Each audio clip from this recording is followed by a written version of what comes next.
bodies in line always. And then we go bum, bum, bum, bum, bum, and I'm leaning in. I'm right behind you. Yeah, I could feel. I'm right behind you. I want you to feel my breath. And if there be a soft breeze, maybe touch your cheek. Not my cheek, your cheek.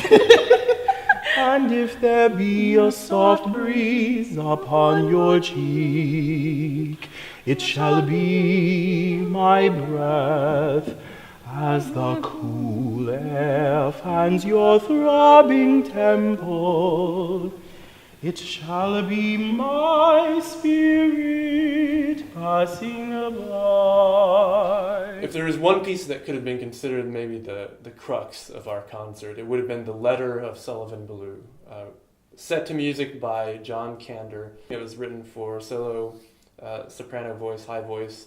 So Tyrone and I adapted it specifically for this program because not only we wanted to use all three of us in this number, but we felt it would be very appropriate because the letter was originally written by a major in the 2nd Rhode Island Infantry back to his wife in Smithfield, Rhode Island. And this was just a few days before the first Battle of Bull Run. This is a tremendous battle. Over 60,000 troops were involved. So he writes this with his impending death in mind, and basically says all the things that he wished that he could have told his wife face to face. And then I'm going to turn and walk up the stairs.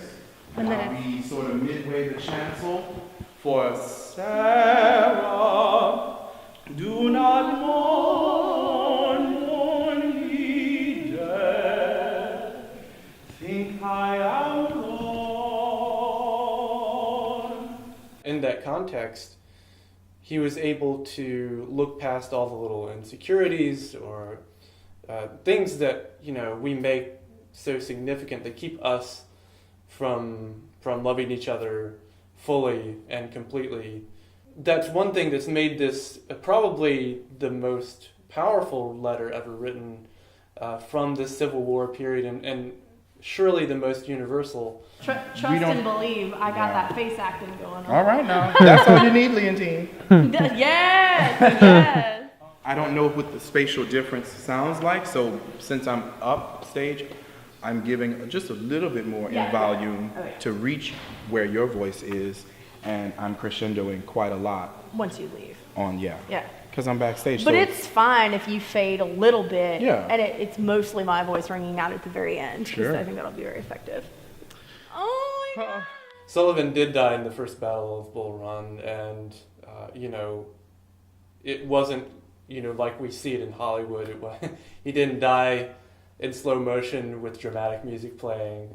He got hit by a 6-pound cannonball, which killed his horse. It ripped off his right leg, and he had to have surgery to amputate the rest of his leg, and then he died a week later from the wound, infection and whatnot.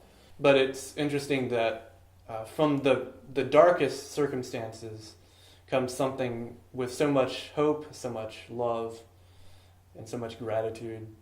So I hope you enjoy The Letter of Sullivan Ballou with music by John Kander.